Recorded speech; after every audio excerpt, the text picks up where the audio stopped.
blessing to me as well.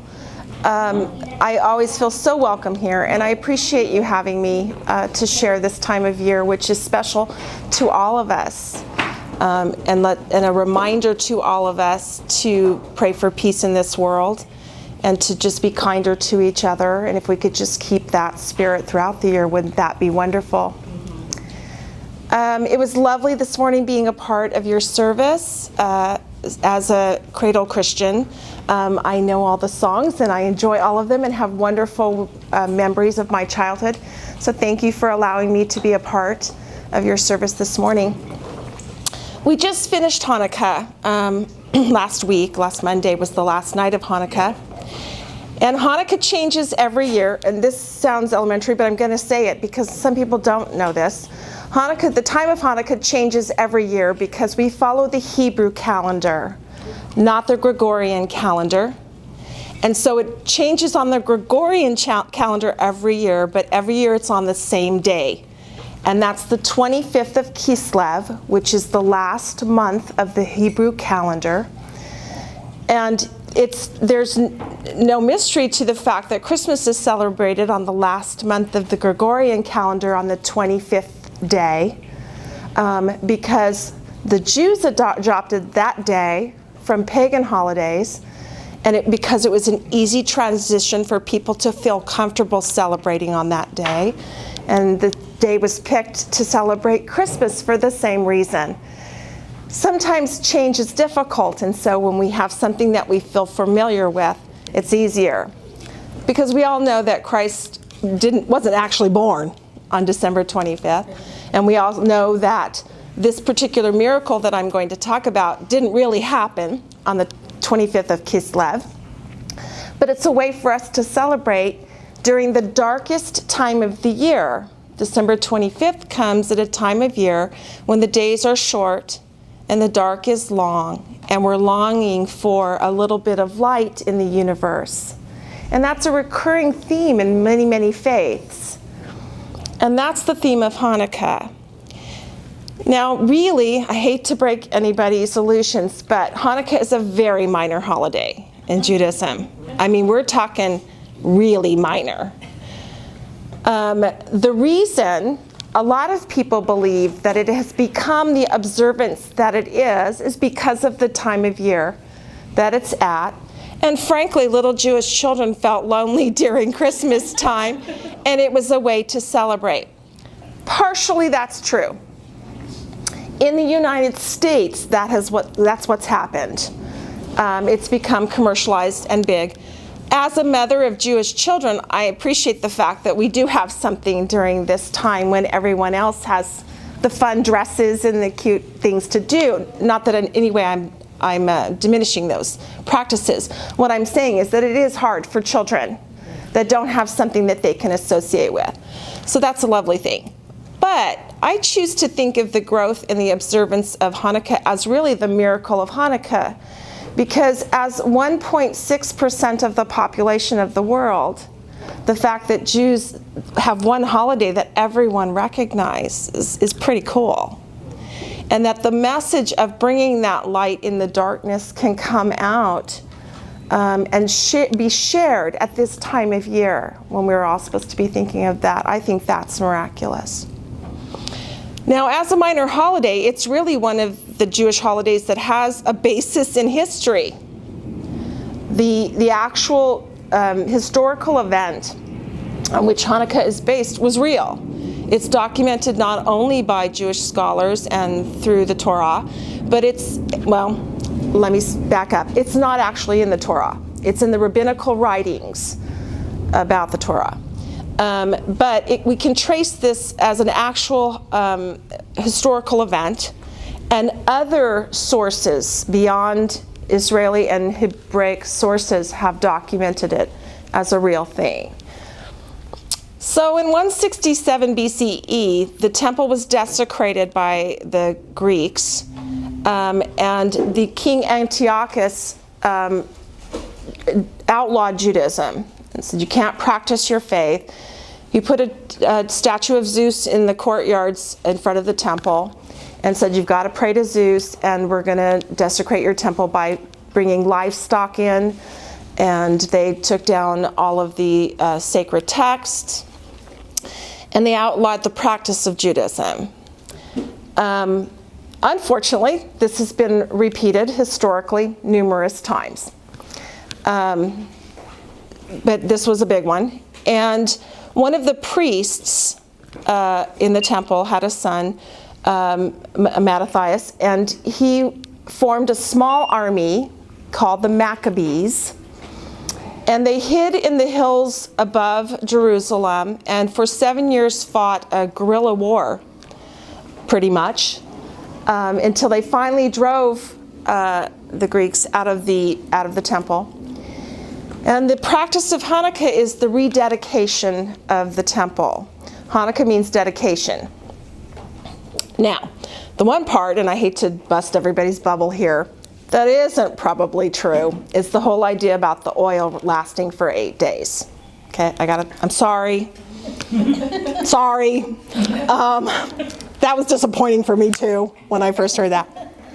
But the legend of that is that the oil that was used in the Holy Temple was produced only in one area of Israel, and it took 3 days to get there, a couple days to process, and 3 days to come back with this oil to light the eternal flame. In the temple, there's always a lit light, just like ours right there, that was lovingly given by this congregation to Temple Isaiah in 1991. So they had to relight the eternal light, and they had 1 day's worth of oil left, put it in the lamp, and it lasted 8 days until the oil returned. That's the probably fable part of this story. That didn't come out in writings for a couple of 100 years after the actual occurrence. And it's thought that that was just a way to communicate how we have to have faith that God will make things happen for us. Also tied into the idea of bringing that little bit of light into the darkness. So this is a Chanukah. Most people refer to them as menorah. Menorah actually have 7 candles in them. Anything that's lit during Hanukkah is called a Chanukiah because it's a type of menorah used at Hanukkah alone. And it has this 8th candle, the one in the middle. You can find Chanukiah in all designs. I mean, there's funny ones and cute ones and sports ones, and just like you would find kippot, what I'm wearing on the back of my head, in all different designs now. They appeal to everybody.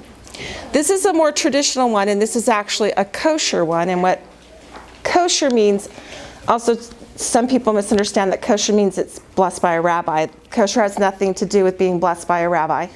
Kosher just means it follows the instructions laid out in the Torah on how one should be built. And you can refer to your Old Testament or the Torah to find exactly what a menorah is supposed to look like.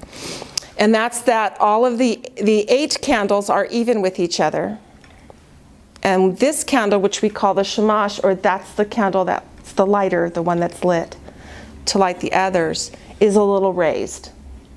So you can find all kinds of designs, but ones that are kosher and used in Orthodox communities look much like this. If you get a chance to come up and handle this one and look at it, you'll see that this represents the 12 tribes of Israel, the 8 here and the 4 down here, with the one for Judah, Maccabee, being down here at the bottom because he was of the tribe of Judah. So you can see the representation there. And then you've seen all of these in Target, right? The one little end cap we have during Christmas time that has candles. These are dripless candles that we use, and there's always a box of 44, and the reason for that is each menorah will take 44 to light for the whole 8 days. These are fantastic after Hanukkah sales where they are 50 cents a piece. Because everyone in our family lights a menorah of their own. That's a lot of candles. So menorah are lit the way that we read, which is from right to left. So the first night would be lit here with a shamash here, and that's what first night would look like. Second night would be here, and so forth until you finish the whole thing lighting right to left. Now, there was a big debate, because we as Jews love to debate. Within a century after the first Chanukah celebration, there were two main tribes. And the big debate was, do we light one at a time to get to 8? Or do we start with 8 and show the miracle of light and then go diminish them to have one? I'm sorry, I'm tangled. There we go. Well, obviously, this one won out. This is the Hillel tribe that won. And the reason being is that we're supposed to be as dark as possible before you light the menorah to remember the darkness of the light that goes out when we don't keep God alive for ourselves. And that love grows through the lighting that we shine. The brighter we shine, the bigger our love grows for God and for each other. So that's why we start with 1 and work our way to 8. And the colors mean nothing. They're just cute. So in a box, right? You can get candles that look like this. These are for some of the larger Chanukah I have at home. So the colors don't matter. The type of candle doesn't matter. It's just when we talked about Shabbat, with some of you will remember, once the candle is lit, it stays lit. You don't blow it out. It goes out on its own. These last about 20 minutes. The bigger they are, they last a little bit longer. But that way the light doesn't diminish. You don't put out the light. You want to observe it.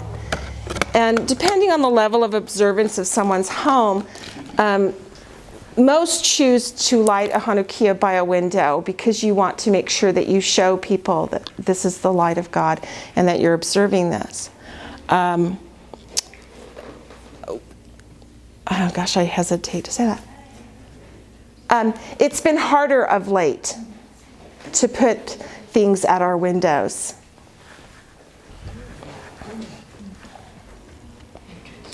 Because then you let everyone know you're a Jew. But I continue to do it, and my kids and I had a great time this year. Sorry, that just came on me.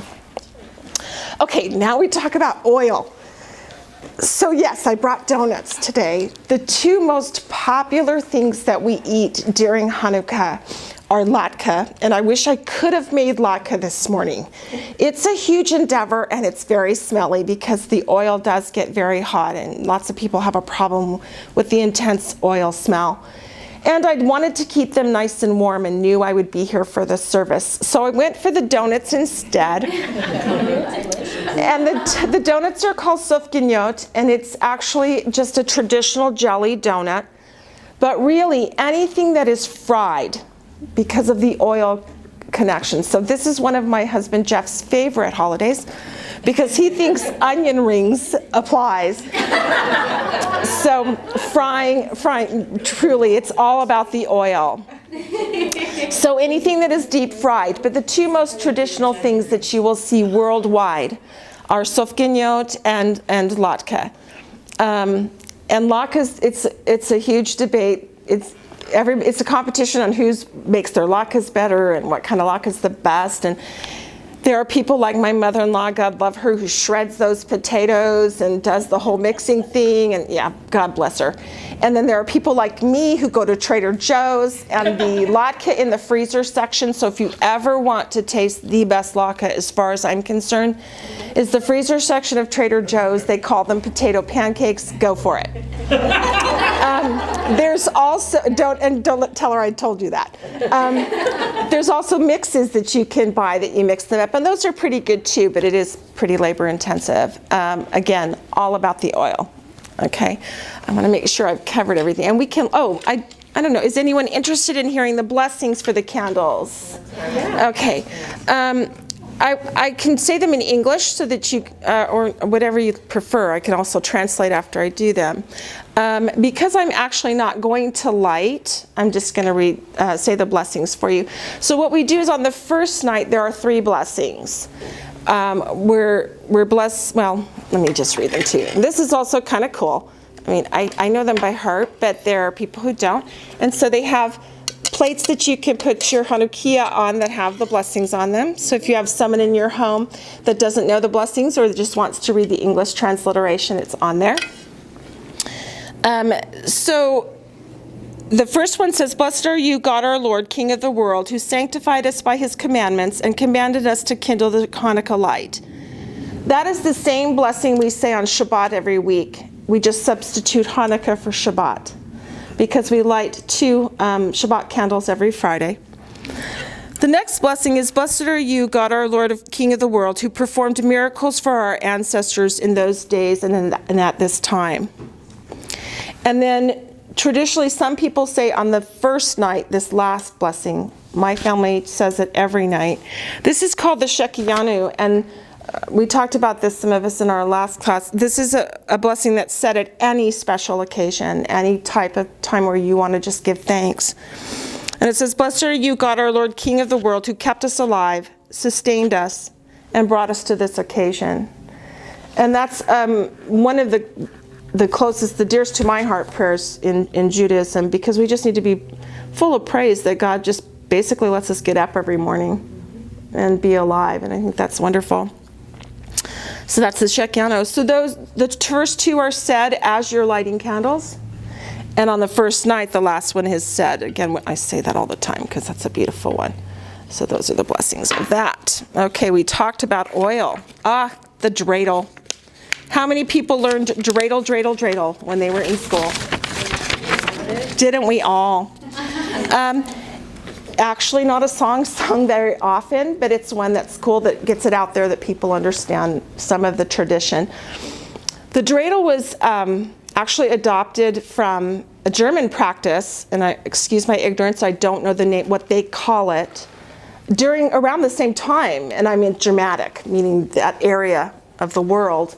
There was a gambling game played with this top, right? And I have enough for most of you to have one if you'd like to take one home. The Jews adopted it as a game to secretly learn Torah because they weren't allowed to study Torah. And so much like our mezuzah, is everyone familiar with what a mezuzah is? Okay, it's the scroll that we hang at our front door that contains the Shema, which is the central prayer of Judaism. Yeah, it hangs by the front door. Much like that, a scroll was wrapped up and put inside here, and they could study Torah. And then if somebody was coming by or they were disturbed, they could be gambling. And the gambling part of it has gelt, which at the time was real little coins. This is chocolate. And I highly recommend these. My kids always get for Hanukkah those little single peanut butter tubs, because it's like dip. It's really good. The silver are dark chocolate, and the gold are light milk chocolate, but you're welcome to try some of those too. I think I have enough for everybody in here on that.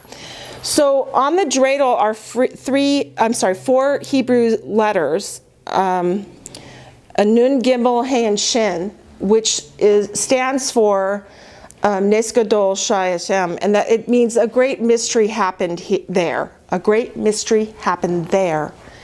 In Israel, they changed the last letter to a Pei, which is a P. It stands for Po, which means a miracle happened here. Did I say mystery before? It's miracle. Great miracle happened here. So you spin the dreidel, which with my fingernails, I'm not sure I'm going to be able to do it. You spin, so that's not good. That's not good. This is also, it also means something how well you spin your dreidel, okay? Okay, there we go. My husband does this and spins it on the top. Okay, so when it lands, depending on what letter you get, you would, for hay, you would get half the pot. Everybody puts in a gelt. For Gimel, you get the whole pot. For Shin, you have to put one in. And for Nun, you get none. So this goes on until you got a pile of coin or you're out. Okay, so that's the game. It's just a little game. And yes, they were originally made out of clay. That's the song. Oh yeah, the song. But now they're made out of just about anything. These happen to be plastic just because I bought 100 of them so that I could give them out. But they come in all kinds of material and are a symbol of Hanukkah, but actually a Jewish symbol throughout the year as well. Most people associate them with Hanukkah. So that's our little dreidel. Okay, and we've already talked about latke and sofkiniot, right? Make sure I covered everything that I wanted to cover. Let's see. Does anybody have any questions for me? Anything? Do you play the dreidel more than all during the year, or more so? Dreidel is a heavy-duty competition at our house during this time. We kind of keep it to this time. It's not something we do. Mahjong is our addiction the rest of the year.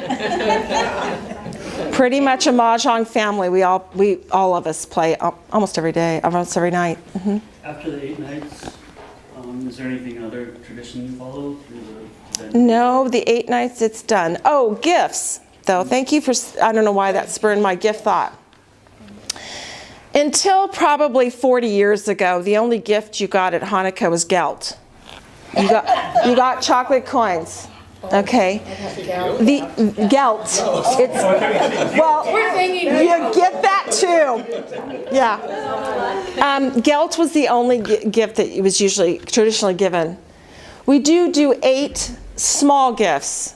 It's not a lots and lots of presents. Like my kids this year, every year, the first night of Hanukkah, they get a t-shirt that either has something Hebraic on it or something funny. Last year, my son got I Cheated Dreidel, and it was a dreidel on there. And my daughter got one that said everybody loves a Jewish girl, things like that. I have tried to maintain a sense of positive Jewish identity in that tradition. With them. So they get a t-shirt the first night. The remainder of the nights, it's little things like my daughter got a new car charger for her phone, and those kinds of things. We don't do gifts otherwise. But those 8 days, it's really family time. Everyone is home every night. Everybody lights. There's a lot of prayer going on. But after those 8 days, it's over. And like I said, it's going to overlap sometimes with Christmas. And it's going to be, a couple years ago, we had Thanksgiving, Hanukkah. That won't happen again for literally hundreds of years. But just the way the calendar lines up. So it's just those 8 days. And then Hanukkah comes down. In my house, because I have Christian grandchildren, some Christmas stuff goes up. And so we get to keep celebrating. But thank you. Yeah. Anybody else? Anything? Ask me anything. When you put the candle in the first night, and it's only the one candle? Yes, ma'am. Okay. Well, there's 2 actually. The lighter candle and this one. Then you let it burn all night. All down. It'll take only about 20 minutes. Then do you replace it the next? That's why you need 44 candles, because the next night you'll have 1 and 2. And then the next night you'll have 1, 2, and 3, and so forth until the last night they're all lit. The light grows brighter. You had a question? I have 2. Besides there being 44 candles, and that's how many you need, does 44, is it significant? No, it's just the math on that one. Significant numbers for us would be 7. It's a big deal because of the creation cycle. 7 is repeated a lot in Judaism. Also 18, which is because the 18th letter of the Hebrew alphabet is Hey, and that means life. Which reminds me, it's actually Chai, but it's the same. How do you spell Hanukkah, right? It's spelled a million different ways, and that's because anything translated from Hebrew to English is phonetic. It doesn't matter how you spell it. It matters how you say it. And I pronounce things with the CH sound because it's in the back of your throat. Being raised in a French household, it helped. So I have a lot of guttural sound. But that's why we say challah. How do you pronounce Hanukkah? Hanukkah. You don't go Hanukkah. No, it's Chanukah. And actually the accent would be on the new, Hanukkah. Okay? And that's why you see Hanukkah spelled in so many ways. There is no direct translation because the letters are totally and completely different. So you can spell it however you want. But that's why it's spelled differently in a lot of I ways. actually looked it up when I was starting to advertise, because I was like, how do you spell Hanukkah? Wouldn't have mattered. Couldn't find the answer, so I thought, It's okay, I'm just okay. gonna pick the one I like best. Right. And actually, the t-shirt this year for one of my kids was the many different ways you spell Hanukkah all crossed out. And then the bottom, it was in Hebrew. So that way, right. It's somebody else? Yeah. The second question Oh, that yes, Jameson had during the service is, what does your hat mean? This is a kippah, which through Yiddish, it's a yarmulke. When I pray, I cover my head. That is biblical. It's a form, it's the smallest form of what an observant Jewish woman would wear to cover her head. They're typically seen like this, being worn by men. In modern Judaism, women wear them as well. As a married woman, I would either have a wig on right now to cover my hair, or a full scarf to cover my hair, much like you see in Muslim observance for women. Because I am not an Orthodox Jew, I only wear my head covering when I pray, and I knew I was going to be doing a lot of praying this morning. And they're not always worn by Even women. at home, you cover? At home, I cover my head when we observe Hanukkah and do special prayers and things like that. When I privately pray, no, I don't. Again, it's a total choice. People can do it or not. I kind of like having a reminder that God is always above me, but frankly, I'll be totally honest. Right now, it's important for me to be proud of my Judaism and to be in public and not be afraid of being a Jew. So I will wear it more often. And the purpose of covering. Is the awe of God, and that God is always above me. And you would be surprised. I know that a lot of us wear jewelry, either a cross or something that represents your Christianity. We would hope that when we wear those kinds of symbols, we act as a better Christian or as a better Jew. And you'd be surprised how mindful you are of how you are presenting yourselves to others when you're wearing a blatant symbol of your faith. And so that's another reason why men wear tzitzit, which is the tassels that you'll see some men wear. Tzitzit are just a way, when God said, set me as a seal upon your heart, as a seal upon your arm, wear me above your eye, between your eyes, and that whole passage, he asked that men wear tzitzit so that they are constantly reminded to keep the mitzvot, the commandments, which are called mitzvot in the Torah. And so it really is a way for us to publicly show that we are trying to be the best people that we can be. When we came to that service, Mm-hmm. there was a lady rabbi. Mm-hmm. Is that something that's newer? It depends on what type of Judaism you practice. Just like Christianity, there are branches in Judaism, 4 main branches of Judaism. The only branch of Judaism where women are not rabbis is the Orthodox movement. So when you see Chabad or any of the Orthodox shuls, they don't have women rabbis. Conservatives, of which we are, have women rabbis, as do Reform and Reconstructionist Judaism. Yeah, and Rabbi Marcia is an incredible rabbi. That was the lady that was Yes, in the back? who Yeah. does amazing work with the Jewish Collaborative of Orange County. Neat lady. Anybody? Yes, sir. My daughter married a Jewish guy for a while, and I went to their wedding, and the rabbi was an amazing singer, and their wedding was extremely beautiful. Of course, they stood under The chuppah. whatever it was, they stood under and broke a glass and stomped on it or something. But do rabbis have to have great singing voices? No, many of them do though, because it's common for rabbis to go through cantorial school before they go to the rabbinic school. And a cantorial school will teach you how to sing the trope, which is what the particular melody of the Torah is, properly. And so many have cantorial training.